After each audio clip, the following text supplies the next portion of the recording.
Question 1. 1. Referring closely to Act 4 of the play, describe how Malcolm uses the theme of appearance and reality in his dialogue with Macduff.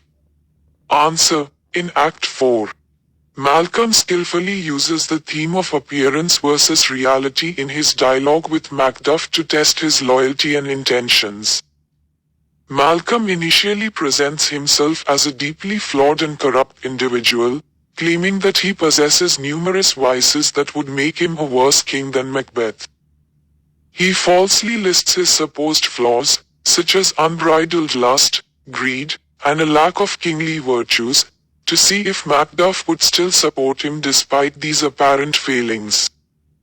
This strategy highlights the theme of appearance and reality, as Malcolm does not truly embody the traits he claims to possess. He only pretends to be worse than Macbeth to gauge whether Macduff is genuinely loyal to Scotland or is simply seeking personal gain.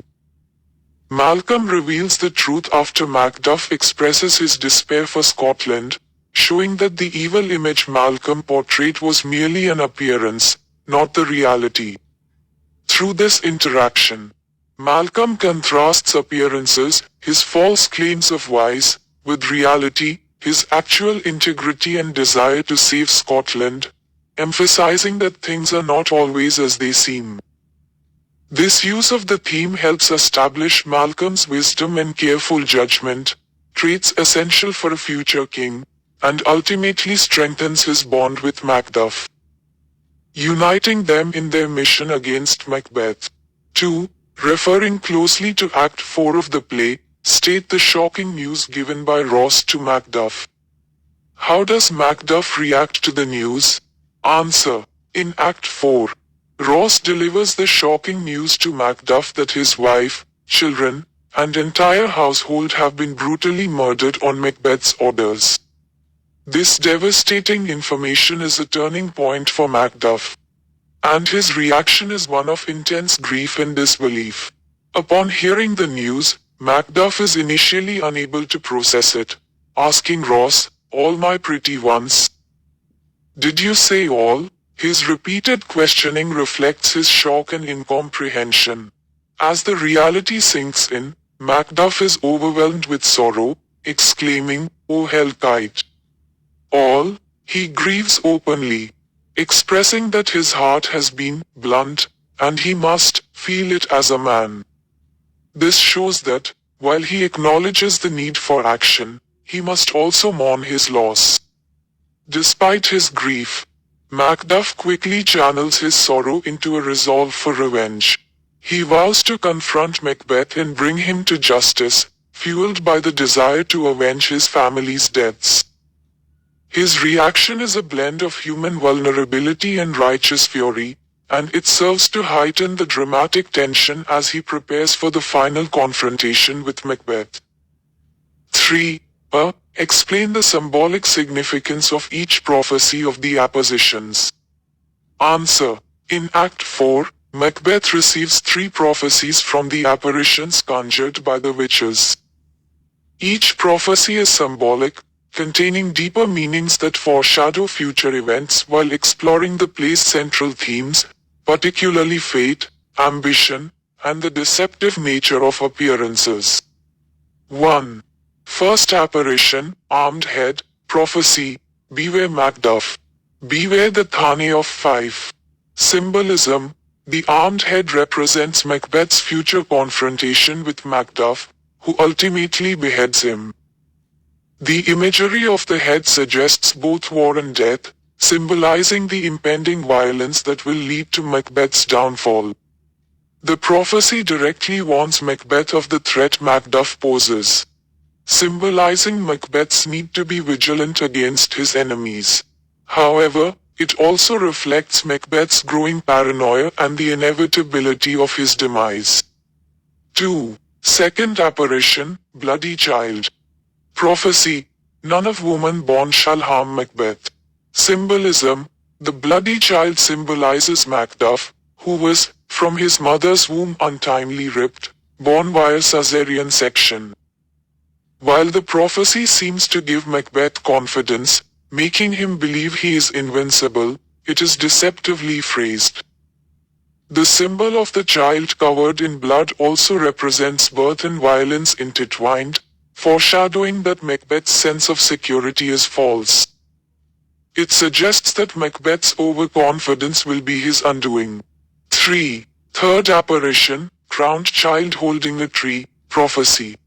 Macbeth shall never vanquished be until great Birnam wood to high Dunsinane hill shall come against him. Symbolism, the crowned child represents Malcolm, the rightful heir to the throne, symbolizing both royalty and the future. The tree he holds symbolizes Birnam wood, which eventually moves towards Dunsinane as Malcolm's army uses branches as camouflage. Like the previous prophecy, this one appears to reassure Macbeth, making him believe that he is safe until something seemingly impossible happens. However, it symbolically foreshadows that nature itself will conspire against Macbeth, leading to his downfall. The tree also symbolizes life and renewal, suggesting that Malcolm will restore order to Scotland. 4. Final vision, line of 8 kings, Banquo at the end, prophecy. The final vision shows a procession of 8 kings, with Banquo's ghost smiling and pointing at them. Symbolism. This vision symbolizes the fulfillment of the witch's earlier prophecy that Banquo's descendants will inherit the throne. Despite Macbeth's efforts to prevent this, the vision reinforces that Banquo's line will reign, highlighting the futility of Macbeth's actions and the theme of fate's inevitability. It also symbolizes the enduring nature of Banquo's legacy, contrasting with Macbeth's temporary and blood-soaked reign. These apparitions and their prophecies are critical to the play's exploration of ambition, fate, and deception. They symbolize how Macbeth is misled by his interpretations of the prophecies, driving him further into tyranny and madness while ultimately sealing his fate. B. Compare and contrast the characters of Macbeth and Macduff. Answer. The characters of Macbeth and Macduff in Shakespeare's Macbeth serve as contrasting representations of ambition, morality, and loyalty. Both men are warriors with significant influence in Scotland, but their approaches to power, honor, and duty diverge dramatically throughout the play. 1. Ambition and moral compass. Macbeth. Macbeth's defining trait is his unchecked ambition. He is driven by a deep desire for power, which ultimately leads him to murder King Duncan and commit numerous other atrocities to secure and maintain his position as king. His ambition blinds him to the moral consequences of his actions, leading him down a path of tyranny, guilt, and paranoia. Macbeth's moral decline is rapid as he becomes increasingly desensitized to violence and treachery. Macduff, in contrast. Macduff is guided by a strong moral compass. His actions are motivated by loyalty to Scotland and a desire to restore justice rather than personal gain. Macduff's ambition is not for power but for the well-being of his country. He remains honorable throughout the play, refusing to stoop to deceit and murder like Macbeth. Even when motivated by revenge for his family's death, Macduff's actions are justified by the need to rid Scotland of a tyrant. 2. Loyalty and betrayal, Macbeth. Macbeth's initial loyalty to King Duncan is quickly overshadowed by his betrayal. His murder of Duncan marks the beginning of his disloyalty, which extends to Banquo, his fellow soldiers, and the people of Scotland. Macbeth is willing to betray anyone to secure his throne, including those who trusted and supported him. Macduff's loyalty is unwavering. He is loyal to Duncan, Malcolm, and ultimately Scotland. His decision to flee to England and join forces with Malcolm highlights his dedication to restoring the rightful order. Even when Ross informs him of his family's murder, Macduff remains focused on the greater goal of defeating Macbeth, showing that his personal grief does not compromise his loyalty to Scotland. 3. Courage and leadership. Macbeth. Macbeth is initially portrayed as a brave and skilled warrior, earning the title of Thane of Cawdor for his valor in battle. However, as the play progresses, his courage diminishes, and he becomes more reliant on the prophecies and his illusions of invincibility. His leadership is characterized by fear and brutality rather than genuine strength. By the end of the play, Macbeth's courage is tainted by desperation as he realizes that his reign is crumbling. Macduff's courage is consistent and rooted in righteousness.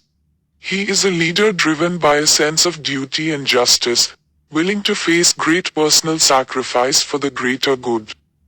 His bravery is evident in his confrontation with Macbeth, where he ultimately kills the tyrant. Unlike Macbeth, Macduff's courage is not tainted by ambition or self-interest. It is fueled by the desire to restore peace and order to Scotland. 4. Family and personal sacrifice. Macbeth's ambition and pursuit of power led him to sacrifice everything, including his humanity. He becomes increasingly isolated, losing his connection to Lady Macbeth and any sense of personal fulfillment. His lack of concern for his family and others is evident when he hears of Lady Macbeth's death with cold detachment, remarking only that, "Life's but a walking shadow." Family is central to Macduff's character, and his deep love for his wife and children is evident in his reaction to their murder. Unlike Macbeth, who sacrifices his relationships for power, Macduff's commitment to his family makes him more human and relatable. His grief over their loss drives his desire for revenge. But even this is portrayed as a righteous act of justice rather than a descent into madness. 5. Fate and free will. Macbeth's belief in fate, particularly the witch's prophecies, drives much of his decision-making. He interprets the prophecies in a way that justifies his actions, believing that he is destined to be king. However, his downfall illustrates that fate is not something to be manipulated, and that his reliance on prophecy ultimately leads to his ruin. Macduff, on the other hand, represents free will and the power of human agency. He does not act based on prophecies or supernatural influences. Instead, he relies on his own sense of justice and duty. His actions are motivated by his own choices rather than a belief in predetermined fate. This contrast highlights the difference in how the two characters perceive and interact with the world around them. Conclusion. In summary, Macbeth and Macduff are foils to each other. Macbeth represents unchecked ambition, moral decay, and betrayal, while Macduff embodies loyalty, justice, and righteousness. Their contrasting paths highlight key themes of the play, such as the corrupting influence of power, the difference between just and unjust leadership, and the consequences of letting ambition override moral values. Ultimately, Macduff's victory over Macbeth symbolizes the triumph of good over evil, restoring order to a chaotic Scotland. Question 2. 1. State 2 incidents in Macbeth's life where he acted with apparent security and which later led him to his downfall. Answer. 2 key incidents in Macbeth where Macbeth acts with apparent security, leading to his downfall, are 1. The murder of King Duncan, Act 2. After receiving the witch's prophecy that he will become king, Macbeth is emboldened by the idea of fate securing his future. He acts with apparent security by murdering King Duncan, believing that this action will solidify his ascent to the throne. However, this act triggers a chain of events that leads to his paranoia, guilt, and eventual downfall. Although Macbeth gains the crown, he loses peace of mind, and his reign is marked by tyranny and fear. 2. The misinterpretation of the witch's prophecies, Act 4. Macbeth acts with overconfidence after hearing the witch's second set of prophecies. The apparitions tell him that none of woman born shall harm Macbeth, and that he will not be vanquished until Birnam Wood comes to Dunsinane. Macbeth interprets these prophecies literally, believing he is invincible. This false sense of security leads him to underestimate his enemies. Ultimately, Macduff, who was born by Caesarean section, kills Macbeth. And Malcolm's army uses branches from Birnam Wood to disguise their advance, fulfilling the prophecies in a way Macbeth had not anticipated. His overconfidence blinds him to the true dangers, leading directly to his demise. 2. Referring closely to Act 4 of the play, state what made Macbeth suddenly attack the family of Macduff. Describe the brutality of the murders of Lady Macduff and her son. Answer. In Act 4 of Macbeth *, Macbeth's sudden decision to attack the family of Macduff is driven by his growing paranoia and desire to eliminate any threats to his power.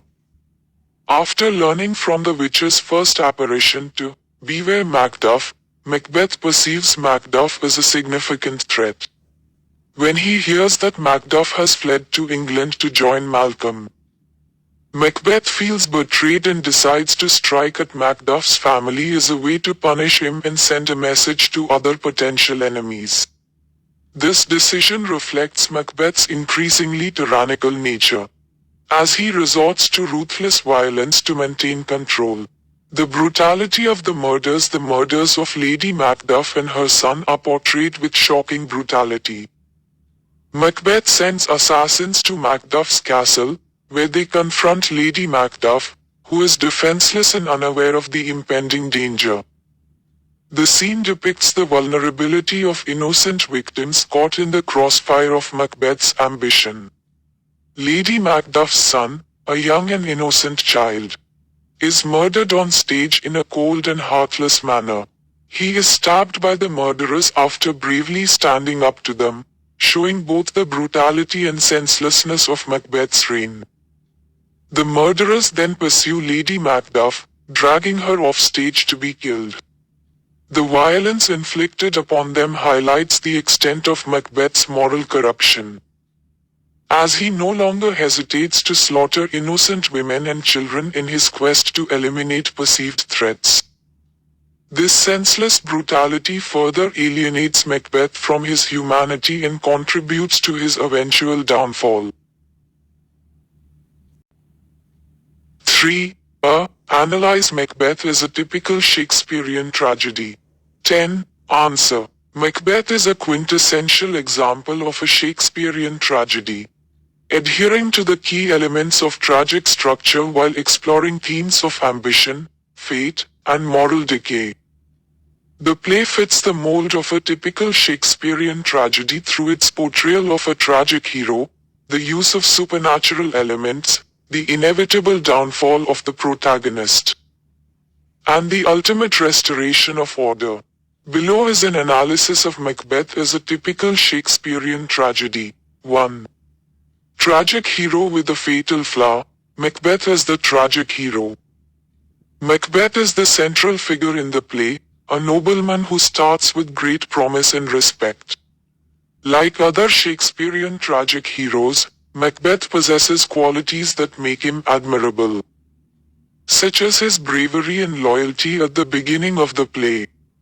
However, he is also deeply flawed, and it is this flaw that leads to his downfall. Hamasha, fatal flaw. Macbeth's fatal flaw is his overwhelming ambition, which drives him to commit regicide by murdering King Duncan. This ambition, once unleashed, spirals out of control, leading him to further atrocities. His inability to resist his darker desires sets him on a path of destruction. A common theme in Shakespearean tragedies where the hero's greatest strength often becomes their greatest weakness. 2. The influence of supernatural elements, witches and prophecies. The supernatural plays a crucial role in Macbeth, beginning with the witches' prophecies in Act 1. The witches predict that Macbeth will become king, planting the seed of ambition in him. Their prophecies, however, are deliberately ambiguous, and Macbeth's misinterpretation of them drives much of the plot. Shakespeare often incorporates supernatural elements in his tragedies to symbolize fate and the uncontrollable forces that influence human actions. Visions and hallucinations. Macbeth also experiences visions, such as the floating dagger leading him to Duncan's chamber and Banquo's ghost at the banquet. These supernatural occurrences reflect Macbeth's psychological torment and his growing disconnection from reality. The use of the supernatural in Macbeth aligns with the Shakespearean tragic tradition, where such elements often heighten the dramatic tension and foreshadow the hero's demise. 3. The downfall of the tragic hero, inevitable decline. In typical Shakespearean tragedies, the protagonist's downfall is inevitable once the tragic flood takes hold. For Macbeth, his initial murder of Duncan sets off a chain reaction of events that lead to his complete moral decay. His reign as king is marked by paranoia, tyranny, and further violence, including the murders of Banquo and Macduff's family. His descent into madness and tyranny exemplifies the tragic trajectory of a once noble character brought low by his flaws. Hubris and overconfidence. Like many Shakespearean tragic heroes, Macbeth exhibits hubris, or excessive pride, particularly after hearing the witch's second set of prophecies. Believing that he is invincible due to the prophecy that none of woman born shall harm Macbeth, he grows increasingly overconfident, leading him to underestimate his enemies. This hubris contributes directly to his downfall, a hallmark of the Shakespearean tragic structure. 4. The theme of fate versus free will, predetermined fate, in Shakespearean tragedies. The interplay between fate and free will is often explored. In Macbeth, the witch's prophecies suggest a predetermined fate, but it is Macbeth's own actions that bring the prophecies to fruition. This raises the question of whether Macbeth is simply a pawn of fate or if his downfall is the result of his own choices. Moral responsibility. While the prophecies set events in motion, Macbeth ultimately exercises free will in choosing to murder Duncan and seize power. His decisions, driven by ambition and unchecked by moral restraint, suggest that while fate plays a role, Macbeth's downfall is largely self-inflicted. This tension between fate and free will is a common feature of Shakespearean tragedies, where the protagonist's choices often determine their tragic end. 5. Catharsis and audience reaction. Emotional catharsis. As with other Shakespearean tragedies, Macbeth provides catharsis for the audience. The audience witnesses Macbeth's rise and fall, feeling both pity for his tragic end and fear at the consequences of unchecked ambition. By the play's conclusion, when Macbeth is killed by Macduff, the audience experiences a sense of emotional release, as justice is served, and the natural order is restored. Moral lessons. Shakespearean tragedies often carry moral lessons, and Macbeth is no exception. The play serves as a cautionary tale about the dangers of unchecked ambition, the corrupting influence of power, and the consequences of moral compromise. The audience is left to reflect on the choices Macbeth made and how they led to his ultimate destruction. Conclusion. Macbeth fits the mold of a typical Shakespearean tragedy, with its tragic hero, supernatural influences, moral lessons, and the inevitable downfall of the protagonist. The play explores themes central to Shakespearean tragedies, such as ambition, fate, and the consequences of moral choices. Through Macbeth's rise and fall, Shakespeare illustrates the destructive power of unchecked ambition and the ultimate restoration of order, making Macbeth a powerful and enduring example of tragedy in the Shakespearean tradition. B. Critically examine the role of the supernatural element in the play. Answer. The supernatural element plays a crucial role in Shakespeare's Macbeth, serving as a driving force behind the plot and a key thematic element. The supernatural influences the actions of the characters, creates an atmosphere of mystery and fear, and symbolizes the internal and external conflicts faced by Macbeth. Below is a critical examination of the role of the supernatural in the play. 1. The witches. Catalysts of ambition, initial prophecies. The witches are the first supernatural element introduced in Macbeth. Their opening scene sets the tone of the play, with thunder and lightning creating an ominous atmosphere. When Macbeth and Banquo encounter the witches, they deliver the prophecies that Macbeth will become Thane of Cawdor and then king. These predictions ignite Macbeth's latent ambition and drive much of his subsequent actions. Manipulation and ambiguity. The witches' prophecies are deliberately ambiguous and manipulative. They tell Macbeth only half-truths, knowing that he will interpret their words in a way that leads to his downfall. For example, the prophecy that none of woman born shall harm Macbeth gives Macbeth a false sense of security, ultimately leading to his death at the hands of Macduff. The witches do not directly force Macbeth to act, but their supernatural influence manipulates his perception of fate and power. 2. The supernatural is a reflection of Macbeth's inner conflict, visions and hallucinations. The supernatural elements in Macbeth are not limited to the witches. Macbeth's visions and hallucinations are also significant, representing his guilt and moral turmoil. The floating dagger that leads him to Duncan's chamber in Act 2 is a manifestation of his inner conflict as he contemplates murder. This vision symbolizes the pull of fate and ambition, while also reflecting Macbeth's psychological descent into madness.